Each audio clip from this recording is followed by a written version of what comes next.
Oke, selamat pagi teman-teman yang mungkin sudah menunggu episode yang baru dari Prodesina Live. Jadi kali ini seperti biasa kita ketemu berdua lagi nih. Saya, Abang Edwin, bersama Mas Pradipto Sugondo dari DND Pagi. Design Work ya Mas ya? Ya. Oke, selamat pagi Mas.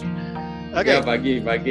Kali saya ini appreciate nih teman-teman, appreciate Abang harusnya ke rumah sakit menemui ayahnya, tapi hari ini disempatkan kita recording sebentar. Ya, saya appreciate sekali Bang. Enggak, sama-sama Mas. Enggak, karena saya pikir keberlangsungan ini kan banyak yang nunggu juga Mas. Jadi saya pikir akan lebih enak kalau ini, dan ini juga nggak lama kan kita ngobrol-ngobrol, nanti kita jadikan ready supaya bisa ditonton oleh teman-teman juga.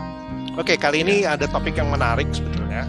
Kalau kita udah bicara tentang desain teori beberapa seri ya, ada 1-2 kemarin. Nah, kemudian ini ada desain teori lagi, satu desain teori lagi yang cukup menarik, yang namanya lateral thinking. Jadi kita ngomong tentang masalah bagaimana cara manusia berpikir dan berpengaruh pada kaitannya berkreasi. Gitu. Kenapa saya mencoba menghindar dengan kata-kata desain? Karena ini bukan, saya nggak mau kita berdua nggak mau mengklaim bahwa ini punyanya desain gitu. Lateral thinking ini digunakan widely use oleh hampir semua bidang. Jadi karena kaitannya dengan cara berpikir kita, gitu ya. Nah, saya nggak mau cerita lebih banyak karena sebetulnya yang punya cerita banyak nih sudah Mas Dipto. Waktu dan tempat saya persilahkan. Thank you. Oke. Jadi hari ini betul kita akan membicarakan topik yang namanya lateral thinking. Apa itu lateral thinking? Di slide selanjutnya akan saya jelaskan. Betul kata Abang tadi bahwa ini bisa dipakai aplikasinya tidak hanya oleh orang desain, tapi hampir semua bidang keilmuan atau di seluruh sendi kehidupan. Lateral thinking ini dicetuskan oleh orang yang namanya Edward Charles Francis Publius de Bono, tapi nama populernya biasa disingkat dengan Edward de Bono. Dia orang Malta, kelahiran tahun 33. Dia PhD di bidang medicine dan S2-nya psikologi. Jadi dia sebetulnya orang medis dan dia banyak menulis buku. Salah 2 dari bukunya itu adalah Lateral Thinking yang dibuat tahun 67 dan ada yang juga terkenal Six Thinking Heads itu tahun 80. Beliau baru saja meninggal di tahun 2021 ini di bulan Juni kemarin tanggal 9 yang berarti usianya 88 tahun. Jadi inilah Edward Bono. Orang-orang yang belajar manajemen juga pasti mengenal teorinya beliau tentang lateral. Nah, apa itu lateral thinking? Saya jelaskan di slide selanjutnya. Jadi ini cuman analogi ya. Kalau ada orang yang sedang menggali sumur, orang itu gali sudah 6 jam, dalamnya udah 5 meter, tapi belum dapat air juga, maka berpikirlah vertikal. Lawannya lateral itu vertikal adalah dia akan berpikir mungkin kurang dalam ini, mungkin semeter lagi juga dapat air, atau jangan pakai cangkul deh, kita pakai mesin bor lah supaya cepat, atau gantian, kita kan capek nih cuma berdua, mungkin kita berlima, jadi yang capek naik langsung diganti masih segar supaya cepat sampai ke meter ke-6, 7 dan seterusnya. Atau kita tusuk-tusuk deh pakai pipa supaya mungkin kalau pipanya ujungnya basah kita tahu masih berapa dalam lagi kita menggali. Ini analogi berpikir vertikal. Kebetulan sumur kan bentuknya vertikal ya. Jadi orang-orang yang berpikir vertikal itu mencoba menyelesaikan masalah dalam konteksnya. Dalam hal ini menggali sumur. Tapi orang-orang yang berpikir lateral itu lain. Dia berpikir ke samping jadinya. Mungkin yang berpikir daripada di sini udah deh pindah lokasi deh. Mungkin 10 meter dari sini kita gali 3 meter dapat air. Atau kalau idenya kita mau cuma air, udah langganan PAM aja lah, susah nih gali sumur. Atau beli kita aqua galon, beli aja airnya. Atau kita filter aja tuh air dari sungai, kita pompa. Banyak lah atau-ataunya. Jadi orang berpikir lateral atau horizontal atau out of the box itu berpikir di luar konteks yang ada di berpikir vertikal. Jadi dia mencoba keluar dari situ. Ini semoga analogi ini menjelaskan apa itu perbedaan antara berpikir vertikal dan berpikir horizontal atau lateral. Tapi kalau bahasa sekarang out of the box, sering kan bos kita, ayo cari ide baru yang out of the box, saya pengen dengar. Apa itu? Ya itu keluar dari apa yang kita sedang hadapi. Karena sering dalam pekerjaan kita buntu ya, mentok begini ya, nggak bisa selesai. Nah, mungkin ada yang bertanya, oh kalau gitu kita lebih baik berpikir lateral ya, kita buang aja cara berpikir vertikal karena nggak kreatif. Itu tidak benar juga, karena berpikir lateral itu dibutuhkan pada saat kita mentok, kita pada saat kita buntu gitu. Kita butuh ide-ide baru di luar itu.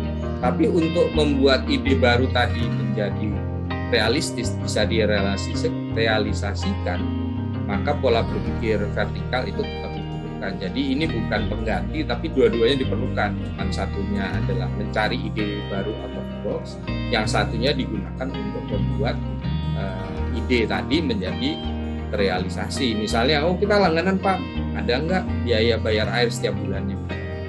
Ada nggak perusahaan PAM yang bisa mengurus pipa kita di tengah kampung yang terpencil, pipa itu nggak sampai sini? Hal-hal seperti itu dipertanyakan berpikir vertikal, sehingga ide daripada lateral thinking tadi yang mana yang paling reasonable atau yang paling bisa realistis dilaksanakan, itu diperlukan pola pikir. Jadi semoga teman-teman viewers paham antara pola pikir vertikal atau horizontal atau lateral itu perbedaannya, ya. Nah, masalahnya gimana caranya berpikir out of the box? Bos-bos kita tolong dong pikir out of the box. Nah, disinilah De Bono mencoba menjelaskan triggernya seperti apa. Menarik Mas. Jadi yang sebetulnya tanpa sadar sebetulnya kalau kita lihat dari cara berpikir ini, kadang-kadang kita juga dibiasakan untuk melihat dari another point of view ya, artinya. Jadi kalau kita melihat terbiasa untuk berpikir sendirian nih, kalau kita bicara sendirian gitu ya, itu biasanya kita cenderung berpikir secara vertikal gitu. Jadi kemana-mana ke dalam. Kemudian kita penjelasan dari Mas Dipto ini berkaitan dengan lateral thinking ini justru membuat kita jadi bisa lebih berpikir bahwa sebetulnya kita bisa berpikir dari point of view yang berbeda untuk menambah opsi lain, sehingga kita bisa tahu. Kalau di sini kan dilihat sebetulnya kalau analoginya tentang sumur itu kan sebetulnya jadi kayak ini kan, kayak yang dicari kan sebetulnya air, ya kan sebetulnya. Yang dituju adalah bukan menggalinya tapi airnya. Nah, kalau kita lihat airnya ya kita opsinya jadi lebih banyak dong mencari air di mana nih. Ya kan begitu ya cara berpikirnya ya. Nah, menarik sebetulnya. Itu metode yang akan dijelaskan di slide selanjutnya. Oke, baik. Jadi apa yang disebut dengan fixing point. Akhirnya ada 3 pendekatan bagaimana kita men-trigger lateral thinking-nya atau berpikir out of the box. Yang pertama apa yang disebut dengan alternatif atau konsep extraction. Jadi misalnya kita sedang berpikir tentang handphone. Nah, handphone itu kita fix point. Kalau tadi kan air kan. Ini fix point-nya komunikasi. Nah, dari handphone dan komunikasi ini kita bisa menggali banyak sekali alternatif. Yang dikomunikasikan itu apa sebenarnya? Bisa suara, bisa foto, bisa video, bisa teks, atau yang lainnya gitu, dokumen-dokumen lainnya, atau bahkan informasi dari dunia maya. Jadi kolom yang kanan, alternatif itu tadi adalah mempermudah kita untuk berpikir, men-trigger kita. Fix point komunikasi tadi mempermudah kita untuk men-trigger ide-ide apa saja yang terkait dengan komunikasi. Jadi kalau fix point tadi di kasus sumur adalah air, maka air itu tidak berarti hanya sumur, bisa sungai, bisa PAM, bisa dan sebagainya. Jadi teknik pertama yang ditawarkan Edward De Bono itu adalah konsep extraction. Jadi benar kita lakukan fixing point. Dari fixing point itu kita coba fokus komunikasi itu sendiri dikaitkan dengan handphone itu bisa punya banyak alternatif. Berapa alternatif yang mungkin tak terhingga. Kemudian kalau fixing pointnya kita ganti misalnya untuk pendukung aktivitas, bisa saja itu isinya di dalamnya ada memo, ada kalender, ada planner, dan sebagainya. Terus kalau misalnya fixing pointnya kita ganti informasi, di kanan itu bisa macam-macam. Informasi dari dunia maya, dari internet, dari mana, itu jadi bisa jadi alternatif. Makanya tidak heran dunia itu dalam satu genggaman sekarang. Makanya kalau ketinggalan handphone itu kita akan jadi masalah karena di situ semua ada semua dokumen yang kita perlukan. Ada yang kita butuhkan nomor telepon, informasi atau nomor telepon yang kita harus hubungi. Kemudian kita mau browsing, kita mau lihat ada reminder, ada meeting sejam lagi dan sebagainya. Itu sangat penting karena kita sudah terbiasa meletakkan apa yang tadinya ada di kepala atau di buku dipindahkan ke handphone. Makanya kalau handphone ketinggalan itu bisa berabe gitu. Itu lifestyle hari ini ya. Handphone itu menurut saya benda ajaib. Jadi ini salah satu teknik bagaimana men-trigger thinking out of the box adalah dengan memikirkan fix point atau hakikatnya apa sih? Air hakikatnya. Sumur itu adalah cuma salah satu cara. Di sini handphone itu punya banyak hakikat. Bisa untuk komunikasi, bisa untuk pendukung aktivitas, bisa alat yang menyediakan informasi dan seterusnya. Bahkan bisa kok denyut nadi aja kita tahu kok. Betul. Tekanan sampai sekarang kondisi tubuh kita kayak apa tahu. Jadi itulah kalau orang berpikir out of the box itu betul terhingga gitu. Betul Mas, ini menarik ya. Menarik sekali. Kenapa? Ini jadi menjelaskan kenapa banyak orang-orang pada saat membeli handphone nih, kalau kita bicara handphone ya, membeli handphone itu tergantung tujuannya. Betul ya Mas ya? Jadi kita kadang-kadang orang beli handphone bukan phone-nya gitu. Smartphone itu bukan phone-nya, tapi lebih kepada hal-hal lain. Jadi ada yang kalau sekarang zamannya bikin konten misalnya, orang beli handphone nyari kamera yang bagus. Oh, buat kamera, enggak buat bikin video misalnya. Jadi itu diposisikan handphone ini sebagai video buat bikin konten. Jadi memang saya ngelihat memang ini udah kepikiran lama juga. Saya pikir alat ini sudah jauh melebihi fungsi awalnya, di mana waktu fungsi awal kan sama alat komunikasi saja Mas. Tapi memang sekarang jadi jauh melebihi itu. Bahkan kita ngedit video aja bisa di situ kok sekarang. Jadi betul kata Mas Dipto tadi pemaparannya, jadi lebih kepada memang artinya opsi pada saat membuat itu jadi memilih handphone sendiri, atau kalau dari bahasa kreator itu begitu orang membuat sebuah perusahaan untuk membuat handphone, mereka juga memikirkan bagaimana positioning dari handphone yang akan dirilis. Jadi itu juga jadi berpikirnya seperti itu. Menarik ya Mas ya. Oke, silakan dilanjutkan. Teknik yang kedua yang disebut dengan random entry. Jadi ini yang saya suka banget. Jadi misalnya nih di tempat saya kerja dulu, kita dapat tugas untuk mendesain dashboard mobil. Nah, random entry ini asiknya adalah kita coba cari random word sembarangan lah, noun biasanya kata benar.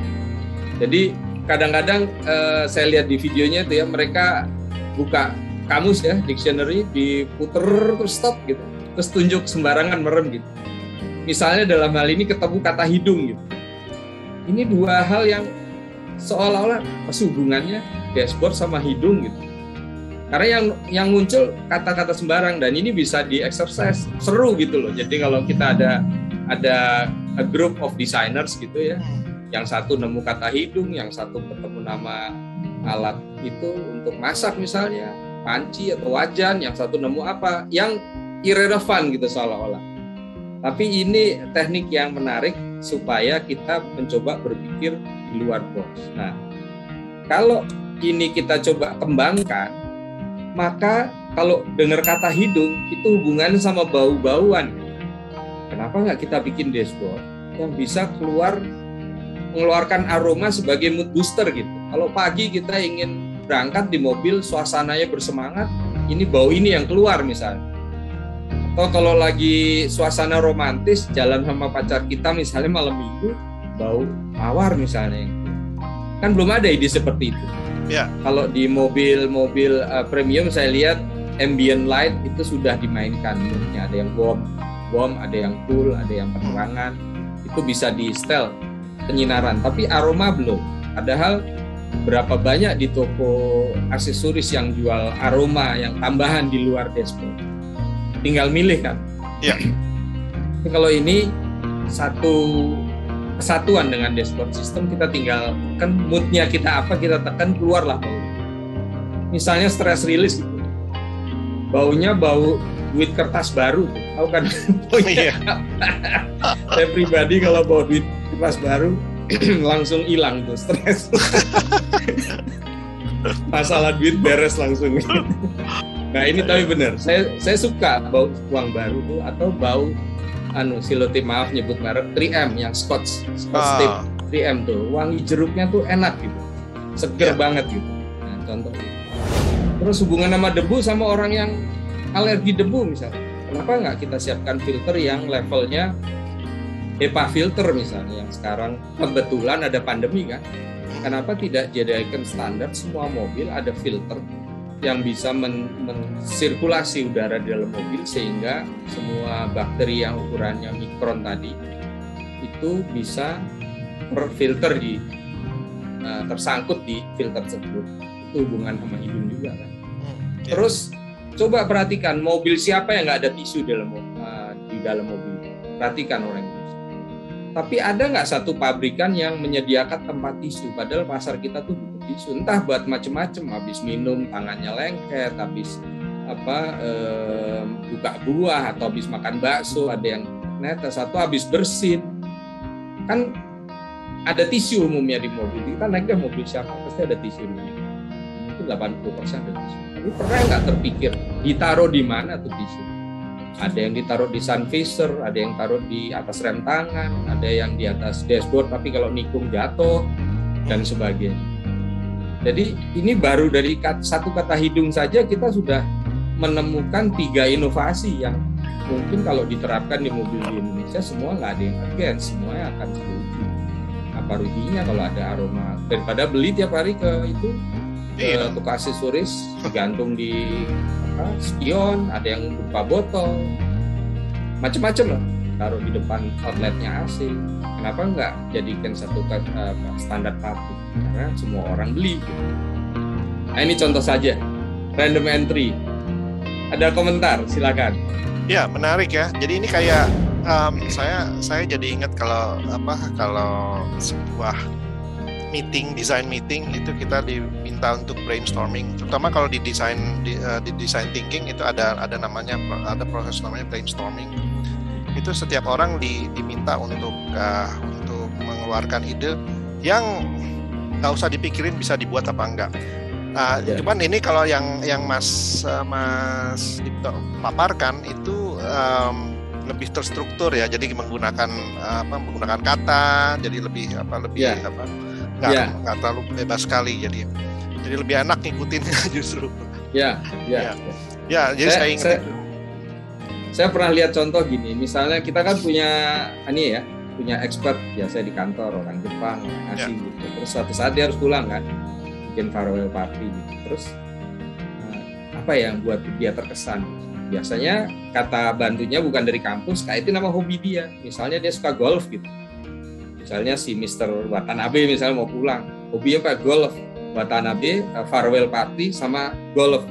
Golf sama itu kan nggak ada hubungannya. Kita coba hubungkan, misalnya diadakan di lapangan golf. Semua pakai atribut golf misalnya. Terus macam-macam dari situ bisa dikembangkan gitu. Ya. Jadi itu akan membuat si Mr. Watanabe akan sangat bisa. Itulah out of the box. Biasanya kan cuman ya udah cari restoran makan selesai, tukar-tukaran kado atau kasih souvenir foto selesai. Tapi kalau tiba-tiba dilakukan depan golf dengan semua atribut golf di situ dan orang-orang golf di situ, caddy-caddy-nya juga ikut tempat itu favorit dia misalnya, tempat biasa dia main, ikut datang, itu kan pasti seru. Ini contoh. Betul, itu salah satu contoh. Bisa dilakukan seperti itu ya. Menarik. Oke, saya lanjut ya. Ya, silakan. Yang ketiga ini tekniknya namanya provokasi. Ini sebetulnya intinya memprovokasi diri kita dengan satu statement. Jadi misalnya kita lagi mikir gini, kita kan selalu kalau hujan mau keluar dari mobil itu kan pusing ya, mau buka payung pasti harus ada yang berkorban satu. Ini asumsinya tidak ada tempat untuk menurunkan orang yang beratap ya, seperti entrance-nya hotel atau office. Misalnya suatu saat di depan sekolah kita ngantar anak kita, hujan deras, udah mau terlambat tapi macet, si anak ini harus turun supaya mengejar, supaya nggak macet, lari tinggal 200 meter. Tapi kan harus ada yang keluar membukakan payung. Nah biasa kita nih sebagai bapaknya, setidaknya lengan kanan kita basah. Nah bagaimana cari ide? Nah biasanya kita ada ide bikin jas hujan, payung mobil, topi untuk di mobil dan sebagainya. Terus ada satu kata-kata yang paling kiri nih, kita general ADEA ya, alat anti basah, itu saya merahkan. Itu yang akan saya jadikan PO. PO ini De Bono selalu pakai istilah PO atau PO. Ada orang bilang ini provocative operation, apa-apalah itu singkatan, tapi dia nggak mau menjelaskan dari mana. Pokoknya dia PO. Tapi ini kalimat yang dipakai sehingga dia memprovokasi otak kita. Jadi PO-nya yang dipilih adalah alat anti basah sehingga penumpang kering pada saat keluar mobil. Nah kita seharian di kepala kita berkutat dengan PO tadi. Gimana supaya nggak basah? Berpikir keras kalau diprovokasi ini. Kita diprovokasi untuk berpikir keras. Akhirnya keluarlah peresan ide itu. Misalnya kita waktu buka pintu, di atas pintu itu ada semacam ya kayak sayapnya Batman gitu ya. Kain yang bisa tidak tembus air. Terus itu ada batangnya, kita angkat ke atas jadi payung. Misal, kan nggak ada kepikiran. Tapi kebutuhan ini ada. Orang yang bikin mobil di Jepang tuh nggak kebayang hujan tropikal itu kayak apa. Di sana mah pakai payung kecil aja nggak apa-apa. Kita berdua pakai payung ya, pundak kita salah satu pasti basah. Karena begitu derasnya dan arah airnya tuh nggak vertikal, bisa miring gitu. Jadi ini problem kita semua. Kita pernah lihat ada Rolls Royce naruh payungnya adalah di dekat engsel pintu depan. Betul, tapi waktu kita mau membuka pintu sudah pundak kita udah kena duluan sebelum payung itu terbuka. Atau kita bikin atap yang ide kedua. Atapnya tuh waktu kita mau turun ada atap sementara yang menjulur keluar gitu. Semacam shelter sementara yang menyebabkan kita punya kesempatan keluar, membuka pintu, buka payung, baru kita keluar. Dan sebagainya gitu. Itu salah satu teknik kalau kita dipaksa berpikir keras sehingga keluar ide-ide yang out of the box. Gambar kanan ini hanya ilustrasi. Mungkin bentuknya setelah dilepas dari daun pintu, bentuk payungnya seperti ini karena ini berasal dari mobil gitu. Misal, ini cuma ilustrasi saja, bukan berarti ini solusinya. Tapi dengan memprovokasi dengan kata-kata itu, satu tim kita provokasi. Yuk pikirin. Jangan pikirin payung, jangan pikirin jas hujan, jangan pikirin topi sombrero yang lebar. Pikir yang lain, itu bisa diperah menjadi keluar ide. Ini teknik ketiganya, provokasi. Ya, teknik yang menarik. Kenapa? Karena ini keluar dari seorang Edward De Bono menyebutkan. Saya cuma kagum aja kenapa dia berhasil membuat sebuah istilah PO itu dengan kemisteriusannya sendiri. Iya. Bahkan untuk kita aja dia memprovok kita untuk menjalankan untuk cari tahu ya. Iya. Itu ada bahasa Yunani apa dikait-kaitin, mereka mencoba kayak Po-nya apa gitu. Jargonnya dia lah. Iya. Po-nya apa? Po-nya ini. Ya. Itu salah satu kan. Betul. Jadi saya lanjut ya. Silakan. Oke, jadi tiga teknik itu ya akan saya sampaikan. Ini bisa relevan sama ini. Nah selanjutnya saya ingin biasalah minta maaf sekali lagi karena saya ini dari orang mobil.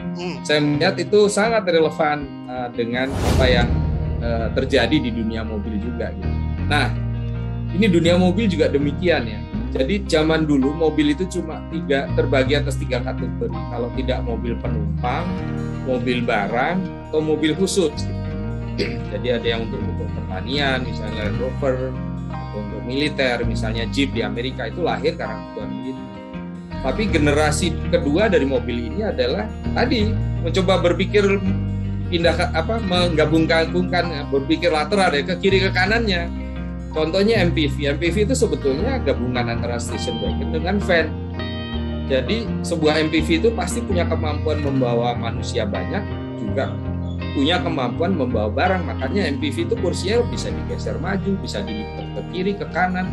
Karena suatu saat penggunanya akan memakai MPV ini untuk bawa barang gitu. Makanya disebut dengan multi-purpose vehicle.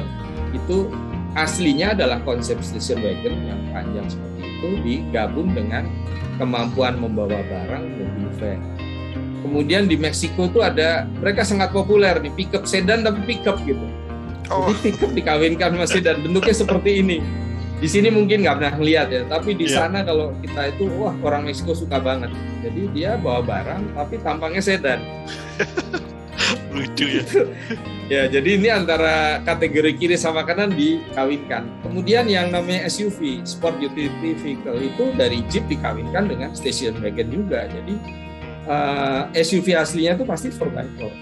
Hanya di Indonesia mungkin karena satu dan lain hal, masalah perpajakan, fungsi 4x4-nya dicopot. Tapi asli konsepnya adalah pasti 4x4. Dan dia punya keamanan, kenyamanan setara sedan. Makanya SUV itu empuk, kalau tabrakan tidak membahayakan karena safety belt, ada airbag dan sebagainya, nyaman pakai AC. Beda banget dengan Jeep aslinya, sangat fungsional gitu. Yang penting untuk perang selesai, medan apapun bisa dia libas. Nah itu dikawinkan menjadi sebuah SUV. Nah hari ini generasi kedua ini sudah common di jalan kita lihat. Tapi sekarang sudah mulai tumbuh generasi ketiga. Jadi turunan generasi kedua pun dikawin-kawinkan lagi, sehingga ada yang namanya crossover. SUV tadi dikawinkan lagi dengan sedan hatchback menjadi crossover seperti ini. Banyak kita lihat. Jadi ground clearance-nya lebih tinggi dari sedan, tapi secara tampilan lebih maskulin seperti selayaknya sebuah SUV. Ini yang sekarang lagi tren. Kalau kita lihat Rocky, Toyota Grace dan sebagainya, ini crossover.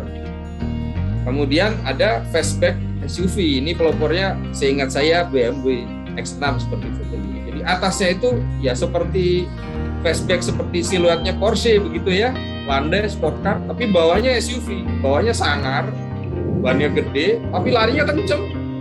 Dan beberapa punya active suspension, jadi pada saat dia lari di atas 200 dia turun ground clearance-nya untuk mendapatkan aerodinamika yang lebih baik, stabilan yang lebih baik, dia turun. Tapi begitu dia mau off-road, dia naik. Jadi ini apa ya, sport tapi bisa dipakai sebagai SUV juga. Jadi ini yang apa ya, percampuran tadi karena berpikiran. Dan ini ada terakhir lagi nih ya, saya terpaksa sebut merek yang menurut saya Hyundai Palisade yang sekarang kita juga jatuh pasaran. Itu menurut saya eksteriornya SUV, gagah, pintunya sendiri. Tapi begitu saya masuk, saya ngelihat itu seperti layaknya sebuah MPV, seperti masuk Alphard gitu. Besar ada gitu. Besar, lantainya rata, relatif rata, ada sedikit naik di belakang, tapi relatif rata gitu. Jadi nggak ada tuh gundukan propeller apa-apa, jadi flat sekali, seperti layaknya MPV mahal. Kemudian ada sunroof, ada moonroof, bisa dibuka tutup dan sebagainya. Jadi dari luar maskulin, begitu masuk seperti mobil MPV yang mewah.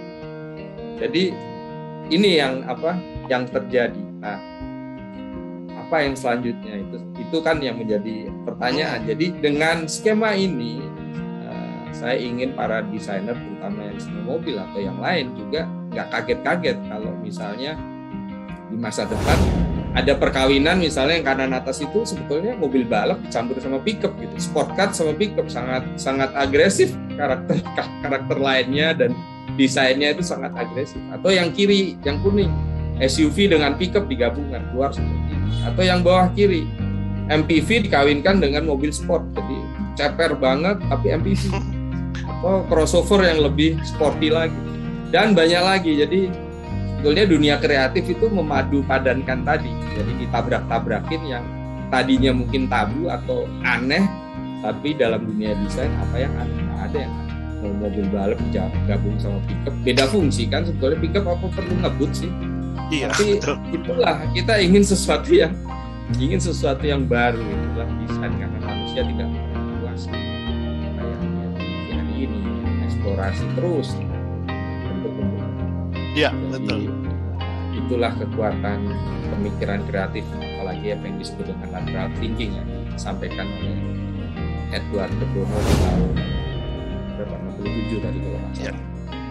Itu kira-kira Bang Wid. Terima kasih Mas Dipto. Share hari ini. Iya. Menarik ya. Jadi kita tambahan ilmu lagi nih, bagaimana cara berpikir secara lateral. Dan ini bagi desainer ataupun teman-teman yang memang mengandalkan kreativitas dalam bidang ilmunya. Dan kreativitas ini kan sebetulnya tidak hanya terkungkung pada bidang-bidang yang memang yang kita pahami memang sengaja menggunakan daya kreatif ya. Bahkan saya ingat lateral thinking ini juga digunakan pada bidang-bidang yang memang serius, misalnya kayak perbankan, pemerintahan. Nah itu mereka juga menggunakan, karena memang seperti tadi yang dijelaskan sebetulnya. Even Edward de Bono juga nggak punya background desain kan sebetulnya, atau kreatif. Nggak ada. Nah, memang ini dia memaparkan bagaimana memanfaatkan fungsi daya pikir kita sebetulnya. Begitu kira-kira ya Mas Dipto ya. Betul.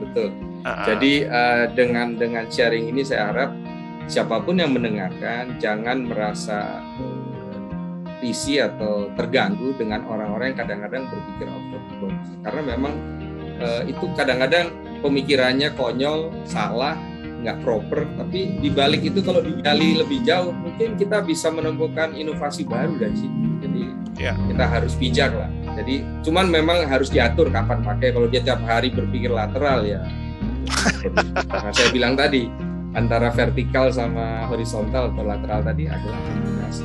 Kalau dua itu combine di manage dengan baik, maka ini akan menjadi sebuah teknik atau sebuah metode berpikir yang sangat powerful. Iya betul. Itu Bang. Menarik ya. Mudah-mudahan ya semoga viewers tertarik ya dengan topik ini. Mudah-mudahan ya. Jadi sebenarnya kan seperti nyaran kita membuat video ini kan sebenarnya kita sharing yang berbagi apapun yang memang kita bisa bagi. Dan kebetulan Mas Dipto adalah praktisi yang memang apa yang disampaikan juga bukan hanya sekedar teori, tapi juga memang sudah dipergunakan. Kalau kita lihat di slide-slide terakhir tersebut kan memang itu kaitannya dengan bidang yang Mas Dipto jalankan udah puluhan tahun lamanya di dunia tersebut. Jadi memang ini sharing pengalaman, jadi itu aja Mas itu kan. Jadi ini yang sebetulnya jadi menarik. Kenapa kita tidak bicara teori, kita tidak bicara sesuatu yang kita anggap kita baca, tapi juga sesuatu yang memang istilahnya sudah diterapkan. Jadi Mas Dipto ini sudah melakukannya. Jadi kalau istilahnya adalah sudah walk the talk. Jadi walk the talk itu menjalani apa yang sudah dibicarakan sebetulnya. Jadi ya sudah mempraktekkan lah istilahnya.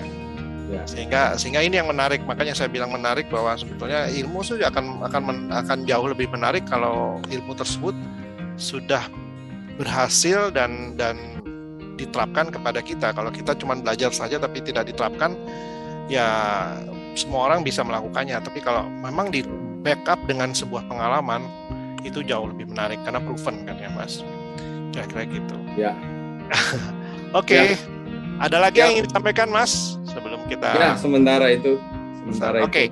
Baik, kalau gitu saya ucapkan terima kasih atas berbaginya Mas Dipto. Kita mendapatkan ilmu yang bagus sekali untuk saat ini, untuk pada hari ini ya, rekaman hari ini. Dan kita akan lanjutkan kepada sesi-sesi berikutnya, episode-episode berikutnya yang saya harapkan juga akan bisa menampilkan sebuah ilmu lagi nantinya. Ya nantinya nggak cuma Mas Dipto, saya juga akan coba share. Iya dong. Beberapa ini akademisi kita, praktisi juga akademisi juga. Jadi ada semoga nanti ada waktu ya Bang. Ya, nanti saya coba siapkan beberapa materi dan materi yang mungkin akan bisa juga diterapkan dibagikan kepada teman-teman penonton nantinya, sehingga kita bisa punya keberagaman yang cukup banyak lah istilahnya. Kira-kira gitu. Baik. Saya akhiri dulu sesi episode pada hari ini. Terima kasih banyak. Sampai jumpa lagi di episode berikutnya. Bye-bye. Oke, bye-bye. Bye.